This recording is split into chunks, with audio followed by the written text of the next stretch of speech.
नमस्कार, आप देख रहे हैं फाइनल कट। मैं हूं आपके साथ आशा। चल शुरुआत करते हैं जम्मू कश्मीर से जुड़ी खबरों की। पीडीपी अध्यक्षा महबूबा मुफ्ती द्वारा पीर पंचाल और चिनाब रीजन को अलग डिवीजन का दर्जा देने की मांग पर जम्मू कश्मीर के उप मुख्यमंत्री सुरेंद्र चौधरी ने कड़ा पलटवार किया। गुलिस्तान न्यूज से बातचीत में डिप्टी सीएम ने आरोप लगाया कि महबूबा मुफ्ती जम्मू कश्मीर को तबाह करना चाहती हैं। उन्होंने कहा कि महबूबा मुफ्ती पहले ही भाजपा के साथ हाथ मिलाकर प्रदेश को नुकसान पहुंचा चुकी हैं और अब भी ऐसे बयानों के जरिए जनता को गुमराह कर रही हैं। सुरेंद्र चौधरी ने दावा किया कि महबूबा मुफ्ती पाकिस्तान के इशारों पर यहां बयान दे रही हैं और इशारों पर ही इस तरह की बयानबाजी कर रही हैं, जिससे प्रदेश की एकता अखंडता को नुकसान पहुंचाने की कोशिश हो रही है। उप मुख्यमंत्री ने कहा कि जम्मू कश्मीर की जनता सब कुछ समझती है और ऐसे राजनीतिक हथकंडों को कभी भी स्वीकार नहीं करेगी। महबूबा जी को पूछिए कि आप किसके कहने पे ये कह रही हैं। ये तो डिक्शन थ्योरी थी। ये तो पाकिस्तान चाहता है कि जम्मू कश्मीर को डिवाइड किया जाए, अलग अलग हिस्सों में बांटा जाए। अगर ठीक है, अगर डिवकॉम आपने खिता पीर पंचाल में बैठाना है तो फिर डिवकॉम जो है चिनाब वैली का अलग से क्यों नहीं होना चाहिए? फिर चिनाब वैली का भी डिवकॉम अलग से होना चाहिए। महबूबा जी को बोलिए, आप स्टेट को गुमराह मत करिए। आपने आगे ही 2014 से लेकर 2019 तक जो सरकार आपने चलाई जम्मू कश्मीर में बीजेपी के साथ मिलके, जिसका खमायदा आज जम्मू कश्मीर भुगत रहा है। आज जम्मू कश्मीर के अगर हिस्से हुए, विभाजन हुआ, तो उसकी अगर कसूरवार कौन है? महबूबा मुफ्ती है, पीडीपी है। अगर वो बीजेपी के साथ उस समय अलायंस ना करते तो आज ये नौबत ना आती। तो आज जो कुछ भी हो रहा है ये महबूबा जी की सोच के कारण, महबूबा जी का जो गुमराह करने का एक हमेशा अंदाज रहा। जब वो अपोजिशन में होती हैं तो वो अलग बयान देती हैं, जब वो सरकार में होती हैं तो ये वही महबूबा जी जो जम्मू कश्मीर के बच्चों को कहते थी कि आप कैंपों में दूध लेना जाते हैं, टॉफी लेना जाते हैं। आज किस मुंह से वो कहती हैं कि रजौरी पुंछ को अलग डिवीजन पर आपकी प्रतिक्रिया? सुनिए, मैं वही कह रहा हूँ ना, प्रतिक्रिया ही दे रहा हूँ आपको। थोड़ा सा मैं अब यस एंड नो में तो दूंगा नहीं। अब जो बात है, बात को मैं रखूंगा। तो लिहाजा महबूबा जी ने जो बात रखी है वो बात सिर्फ लोगों का एक वोट बैंक लेने के लिए, वोट लेने के लिए बात कही है, ईमानदार नहीं है। महबूबा जी को पूछिए, जब आप चीफ मिनिस्टर थी कितनी बार रजौरी पुंछ का अपने खिता पीर पंचाल का दौरा किया था? कितनी बार आप गई थी? उसमें तो आपके पास टाइम ही नहीं था। अब लोगों ने आपको बेला कर दिया, लोगों ने आपको हुकूमत से हटा दिया है। तो इसलिए आप जो बयान दे रही हैं, ठीक है। आज जम्मू कश्मीर को सबसे बड़ी जरूरत है, डिवकॉम से पहले जम्मू कश्मीर को स्टेट के दर्जे की जरूरत है। हम वो लद्दाख, जो लद्दाख आज दुखी है, वो कहता है कि हमसे गलती होगी, हमें नहीं यूटी चाहिए। पार्टी का जो स्टैंड है, नेशनल कॉन्फ्रेंस का एमएलए वही करेगा, नेशनल कॉन्फ्रेंस का मिनिस्टर या मैं हूँ डिप्टी चीफ मिनिस्टर, हम वही करेंगे जो पार्टी का लीडर कहेगा। हमारे पार्टी का कायद और पार्टी का प्रेसिडेंट डॉक्टर फारूक अब्दुल्ला साहब कहेंगे, या मेरा लीडर और जम्मू कश्मीर का मुख्यमंत्री जनाब उमर अब्दुल्ला साहब जब कहेगा, वही लाइन जो है कैबिनेट मंत्री जावेद राणा ने भी कहा कि डिवीजन को लेकर उन्होंने कहा कि हम तो ये चाहते हैं अलग अलग काउंट। कह रहा हूँ आपको कि सबसे बड़ी बात है कि अलग अलग स्टेटमेंट। देखिए, आप एक बात को बतंगड़ बना रही हैं। मैं बतंगड़ नहीं बना रहा, मैं बात को सुलझा रहा हूँ। आज जम्मू कश्मीर के बच्चों को रोजगार चाहिए। वो रोजगार कब आएगा? जब जम्मू कश्मीर को स्टेट का दर्जा मिलेगा। एक बात ये, आप जितने मर्जी गली गली में डिवकॉम बैठाएं, डिवकॉम क्या है? डिवकॉम के पास कितनी है? डिवकॉम में simply is a clerk, is not a government. Government we are the government. ये सरकार आपसे बात कर रही है, और सरकार जब बैठी होगी, और सरकार तभी फैसले ले सकेगी जब सरकार के पास स्टेट की पावरें होंगी। अब दिल्ली से जब पैसा बांटा जाता है पूरे मुल्क में, पूरे देश में, तो उसमें स्टेट का एक फंड होता है, एक यूटी का फंड होता है। और जम्मू कश्मीर एक स्टेट है, उसकी डिमांड्स जो है वो एज ए स्टेट हैं। उनके बेरोजगार बच्चों के रोजगार का मसला तो एज ए स्टेट डिमांड है। तो जब आपने एज ए स्टेट डिमांडें पूरी करनी है तो फिर यूटी के फंड से आप नहीं चल सकते। तो लिहाजा तो जम्मू कश्मीर भाजपा की प्रदेश इकाई ने राजौरी में पीडीपी अध्यक्ष महबूबा मुफ्ती द्वारा दिए गए बयान की कड़ी निंदा की। जम्मू में आयोजित एक प्रेस कॉन्फ्रेंस के दौरान भाजपा प्रवक्ता डॉक्टर अभिजीत जसरोटिया ने महबूबा मुफ्ती पर गंभीर आरोप लगाए। उन्होंने कहा कि पीडीपी अध्यक्ष पाकिस्तान की खुफिया एजेंसी आईएसआई के नक्शे कदम पर चल रही है और उनके बयान देश की एकता अखंडता के खिलाफ हैं। डॉक्टर जसरोटिया ने दावा किया कि महबूबा मुफ्ती जम्मू संभाग को विभाजित करने की फिराक में है, जिसे भाजपा किसी भी सूरत में सफल नहीं होने देगी। उन्होंने कहा कि भाजपा जम्मू कश्मीर की एकता, सामाजिक सौहार्द और क्षेत्रीय संतुलन के लिए पूरी मजबूती के साथ खड़ी है। भाजपा प्रवक्ता ने यह भी कहा कि इस तरह के बयान जनता को गुमराह करने और क्षेत्र में अस्थिरता पैदा करने की कोशिश है, जिन्हें भाजपा पूरी तरह नाकाम करेगी।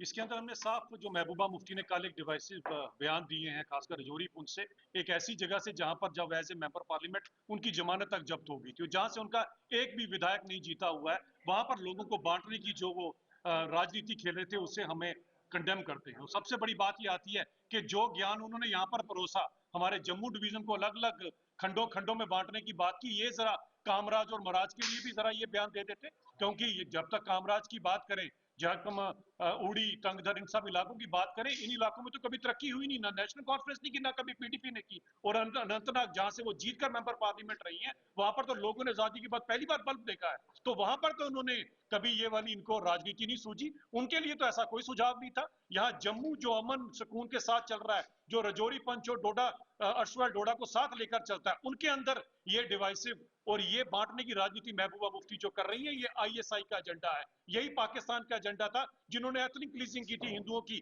पहले कश्मीर से, उसके बाद उन्होंने कोशिश की रजौरी पुंछ के अंदर, उसके बाद अर्शवाल डोडा के अंदर कोशिश की, लेकिन भारतीय जम्मू पुलिस ने टेलीकॉम उपकरणों की चोरी और लूटपाट से जुड़े हुए मामलों का सफलतापूर्वक खुलासा कर दिया है। पुलिस ने इन दोनों मामलों में शामिल आरोपियों को गिरफ्तार करते हुए करीब 70 लाख रुपए मूल्य के ही टेलीकॉम उपकरण और अन्य सामान बरामद किया। इस संबंध में SP south doctor Ajay Sharma ने जम्मू में आयोजित प्रेस कॉन्फ्रेंस के दौरान जानकारी दी।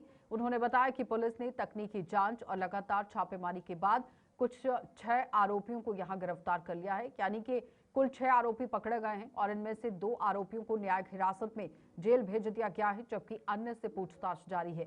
एसपी साउथ ने कहा कि इस कार्रवाई से संगठित चोरी गिरोह का पर्दाफाश हुआ है और भविष्य में इस तरह की आपराधिक गतिविधियों पर सख्ती से कार्रवाई जाएगी। और साथ ही बताते चले कि जब कार्रवाई यहां सख्त होगी तो उसके बाद पुलिस अगली मामलों की भी जांच शुरू कर देगी। फिलहाल पुलिस मामले की जांच में जुट गई है। इसमें से जो लोग अरेस्ट किए गए हैं, उनका नाम एक का सोफियन है और Thappa Pehalwan, son of Mohammad Abbas, R O Gando, district Doda, as present Nikki Tawi Belicharana, and second is Shahbaz Hussain और मुन्ना चौधरी। ये दोनों अभी हमारे हिरासत में हैं। कुल 6 लोगों को अरेस्ट किया गया, उसमें से 2 जो हैं वो they are already sent to the jail, और एक जो है he is juvenile, he is child in confrontation with law, तो उसका नाम हम नहीं लेंगे।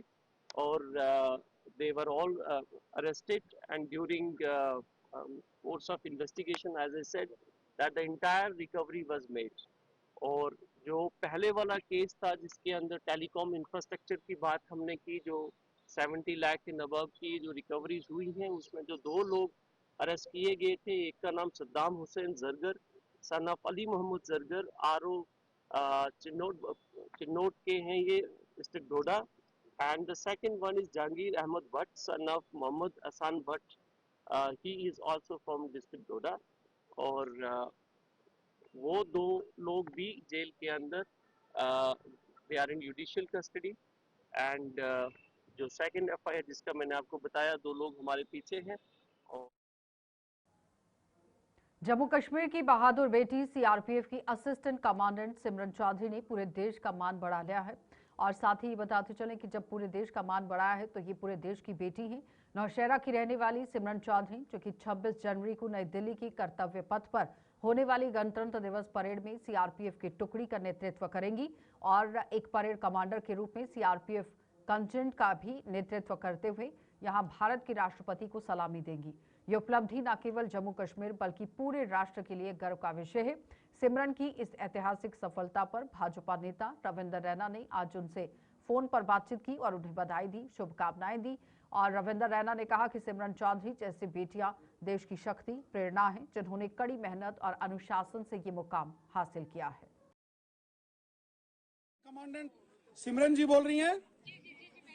सिमरन जी, मैं रविंदर रैना बोल रहा हूं नौशहरे से। आपको बहुत बहुत बधाई है। आप 26 जनवरी की परेड में सीआरपीएफ के कंटिजेंट को लीड कर रही हैं। ये समाचार आज के सारे अखबारों में आया है। मैं आपको बहुत बहुत बधाई देता हूं। आपने पूरे देश का नाम रोशन किया Simran ji, and we are proud of you.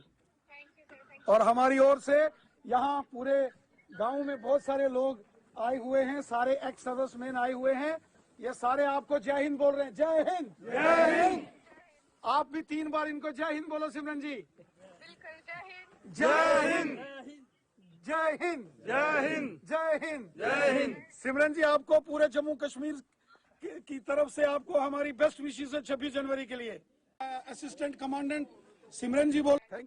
Jammu Kashmir की बहादुर बेटी सिमरन चौधरी, जो सीआरपीएफ में असिस्टेंट कमांडेंट के तौर पर अपनी सेवाएं मातृभूमि के लिए, देश के लिए दे रही हैं।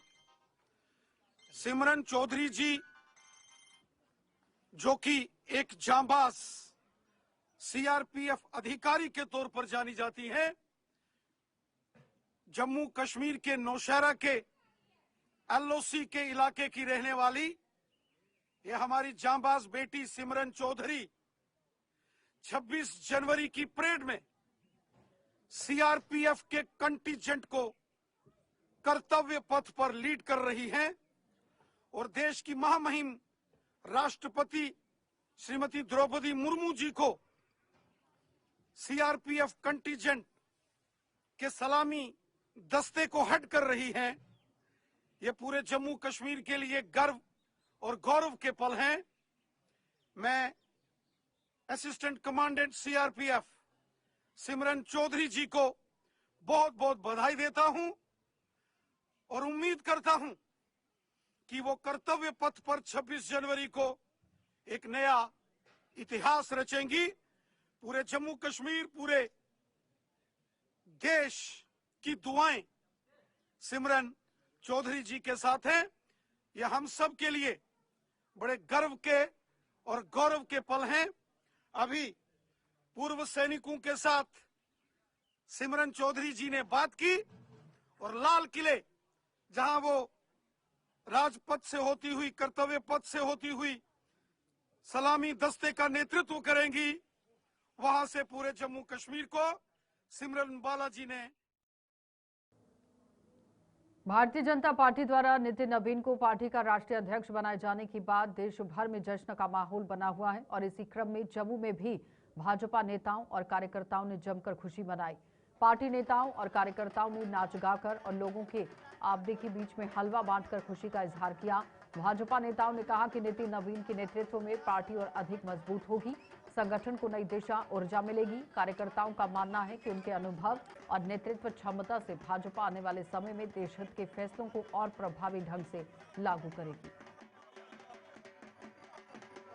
आज एक ऐसा युवा चेहरा जो मात्र 45 साल की उम्र में आज भारतीय जनता पार्टी का राष्ट्रीय अध्यक्ष जो है चुन के आया है, बन के आया है, उसके लिए हम सभी लोगों को यहाँ हलवा मिठाई बांटकर ढोल नगाड़ों के साथ जो है हम बधाई दे रहे हैं। हमारे चरणजीत सिंह जी गुरुद्वारा के जो चेयरमैन है यहाँ बख्शी नगर के, वो यहाँ आए हैं, अतुल बख्शी जी आए हैं, सुनील प्रजापति जी जो हमारे पूर्व अध्यक्ष हैं, ओबीसी मोर्चा के वरिष्ठ नेता हैं, हमारे अजय आनंद जी हैं, हमारे इंद्रेश जी हैं, हमारे अशोक संगोत्रा जी हैं और जुगल जी हैं और उनकी पूरी टीम है। ऐसे हमारे बहुत ही सीनियर लोग यहाँ पे आपने देखा सभी आए हैं।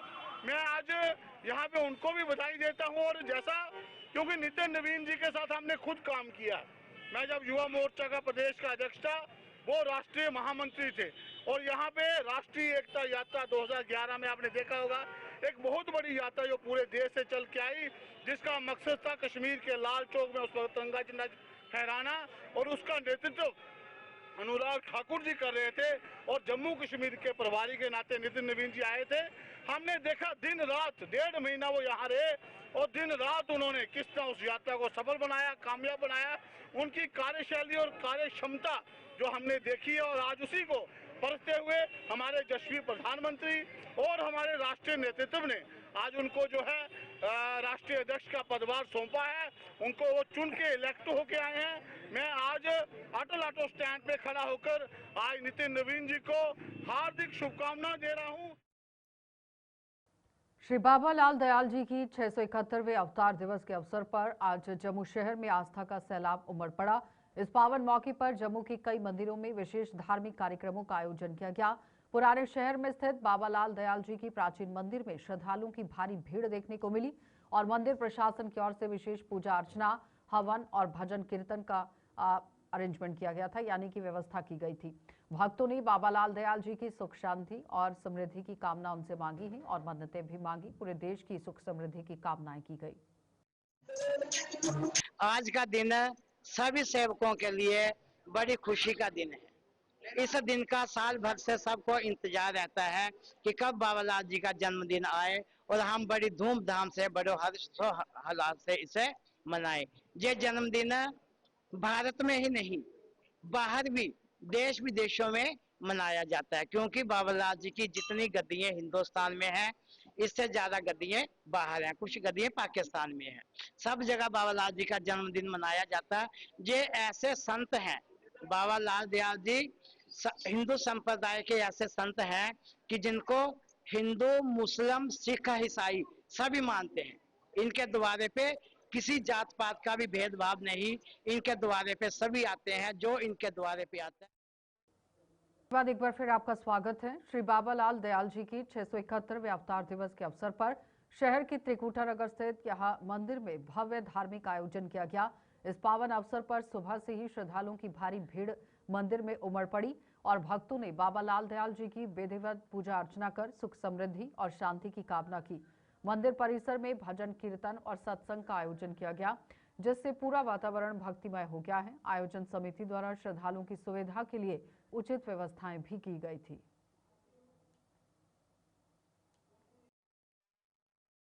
जब ये पैदा हुए तो इनकी लगन ईश्वर की तरफ रहती थी। तो इनके एक दिन इनके गुरु चैतन्य स्वामी जी आए वहां पे घूमते घूमते, तो इन्होंने देखा चैतन्य स्वामी जी ने अपने पैरों में आग जला के चावल बना दिए। तो चावल बना दिए तो महाराज जी देखते रहे। बाद में जब वो चले गए तो महाराज जी ने 3 दाने चावल के खाए तो महाराज जी को ज्ञान हो गया। तो ये अपने शिष्य जो थे अपने बाबा लाल जी, ये चैतन्य स्वामी जी की तलाश में ना घूमने लगे। जिस दिन चैतन्य स्वामी जी मिले तो इन्होंने बोला जी कि जब तक लाल तेरे माता पिता जिंदा हैं तब तक तूने मेरे पास नहीं हुई। जब बाबा लाल जी के माँ बाप समा गए फिर उन्होंने अपना घर बार छोड़ दिया और इन्होंने पूरे मौजूदा समय में चल रही रोड सेफ्टी मंथ के ही तहत मोटर व्हीकल डिपार्टमेंट में आम लोगों से यातायात नियमों का सख्ती से पालन करने की अपील की गई है और विभाग ने विशेष रूप से नाबालिग बच्चों के अभिभावकों से आग्रह किया है कि वे अपने बच्चों को 2 पहिया वाहन या 4 पहिया वाहन चलाने के लिए ना सौंपें। अधिकारियों का कहना है कि नाबालिगों द्वारा वाहन चलाना न केवल कानून का उल्लंघन है, बल्कि ये गंभीर दुर्घटनाओं का कारण भी बन सकता है। विभाग ने स्पष्ट किया कि नियमों का उल्लंघन करने वालों के खिलाफ सख्त कार्रवाई की जाएगी और इसके साथ ही 18 वर्ष या उससे ज्यादा आयु के लोगों के लिए ड्राइविंग लाइसेंस बनाने की प्रक्रिया लगातार जारी है। आवेदन करने वाले उम्मीदवारों की ड्राइविंग ट्रायल किए जा रहे हैं ताकि ये सुनिश्चित किया जा सके कि वे यातायात नियमों और सुरक्षित ड्राइविंग के प्रति पूरी तरह से जागरूक है। जैसे क्या हुआ कि हादसा कहीं भी हो सकता है, तो मेरी पेरेंट्स से बेनती है कि खास तौर पे ये जो बच्चे हैं जो उनको 18 साल से कम जो बच्चे हैं उनको बिल्कुल ड्राइविंग जो है वो मत करने दीजिए। और जो 18 साल से ऊपर जिनके पास लाइसेंस है उन बच्चों को हेलमेट के बगैर, अगर वो बाइक चला रहे हैं तो हेलमेट के बगैर बाहर मत निकलने दीजिए, क्योंकि सड़क पे हादसा कहीं भी किसी की भी गलती से हो सकता है। गाड़ी वाले बच्चे हैं वो प्रॉपर सीट बेल्ट पहने, नियमों का पूरा पालन करें। लाइसेंस के बगैर वो बच्चे अगर गाड़ी चला रहे हैं तो वो इलीगल है, उनका चालान भी हो सकता है। और अगर अंडर एज कोई बच्चा गाड़ी चला रहा है, वो आप देखें कानून में प्रावधान है, उनमें उनके जो फादर है, पेरेंट्स जो हैं, उनको सजा होती है। तो मेरी अपील है कि जो 18 साल से कम बच्चे हैं उनको बाइक या मोटर बाइक या स्कूटी मत चलाने दी जाए, और जो बड़े वाले हैं 18 से ऊपर जो बच्चे हैं वो प्रॉपर, जिनके पास लाइसेंस है वो प्रॉपरली, चाहे वो गाड़ी या बाइक चला रहे हैं, नियमों के पालन करके चलाएं और सड़क जो है उस पे बिल्कुल सही तरह से बिहेव करें। देखिए यहाँ पे ITDR कोर्ट बुलवाल में रोज़ ट्रायल होते हैं, तो ट्रायल से पहले हम सारे लोगों को यहाँ पे इकट्ठा करके उनको एक सेफ्टी प्लेज देते हैं, अवेयरनेस करते हैं, अवेयर करते हैं उनको कि कैसे उनको गाड़ी चलानी है, क्या करना है, सारी चीज़ जैसे आपने देखा अभी। और उसके बाद डेमो भी देते हैं उनको कि गाड़ी कैसे चलानी है। तो अभी आज हमारा एक एक्टिविटी थी कि सिग्नेचर कैंपेन था हमारा, तो सिग्नेचर कैंपेन भी रोड सेफ्टी में है, क्योंकि हमारा इस साल का थीम है परवाह करेंगे तो सुरक्षित रहेंगे, यानी कि अपनी परवाह, दूसरों की परवाह, रोड पे दूसरे चलने वालों की। तो जम्मू में आज कृषि विभाग के कर्मचारियों की एक बैठक आयोजित की गई, जिसमें कोऑर्डिनेशन कमेटी के गठन का सर्वसम्मति से निर्णय लिया गया। बैठक में ये स्पष्ट किया गया कि विभाग के कर्मचारियों की कई लंबित मांगे लंबे समय से लंबित हैं, जिसमें सबसे प्रमुख मुद्दा पिछले 36 वर्षों से डीपीसी का ना होना है। और बैठक में निर्णय लिया गया कि डीपीसी प्रक्रिया को सुचारू रूप से संचालित कराने के उद्देश्य से एक संवैधानिक बॉडी का गठन किया जाए और इस बॉडी में पीएससी और साथ ही साथ नॉन पीएससी दोनों वर्गों के अधिकारियों को शामिल किया गया है। आज कृषि दे ਪ੍ਰਿਆੰਗਨ ਚ एक बॉडी का कॉन्स्टिट्यूशन किया गया और जो सारे डिपार्टमेंट के सारे लोग जड़े है उन्हें पार्टिसिपेट किया। मैं राजेश लंगर की यूनानिमसली एक हडॉक बॉडी च प्रेजिडेंट अनाउंस किया गया। मेरे कन्ने साढ़े सीनियर ऑफिसर अश्विनी और चेयरमैन और वाइस चेयरमैन साढ़े संजय आनंद साहब और उहदे कन्ने के जनरल सैकटरी साढ़े तिलकराज और बादा साहब भी बॉडी च और बाकी साथी भी हैं। वाइस प्रेसिडेंट राहुल और केवल और coordinator press and publicity secretary Nirmal और बाकी सारे executive and advisory board and committee जी बनाई गई है ताकि जी लॉन्ग पेंडिंग डिमांड्स है जी साढ़े 40 साल का कोई डीपीसी नहीं इस डिपार्टमेंट के अंदर उसी अस हायर अथॉरिटीज की दे समर्थ पेश कर सकते हैं और उन्हें आखी सकते हैं कि ये जो लॉन्ग पेंडिंग डिमांड है ये जी है यदि रिड्रेसल जो बड़ा जरूरी है क्योंकि ये डीपीसी हर डिपार्टमेंट एक यूनिवर्सल जो प्रोसेस है और सारे डिपार्टमेंट नहीं होने के कारण लोकें क्योंकि डिपार्टमेंट के लोग बड़े शिद्दत कन्नै कम करा रहे वर्दीदार और ये as very shortly we are going to meet वर्दी प्रिंसिपल सेक्रेटरी जुंदा जुंदा एडिशनल चीफ सेक्रेटरी है ना ते जुंदा जुंदा के हर जगह जुंदा काम जेड़ा ओदी प्रशंसा होंदी है और ये कन्नै के साडे मंत्री साहब जावेद डार साहब उनका भी बड़ा कंट्रीब्यूशन ऑनरेबल मंत्री साहब का। तो मैं सोचता कि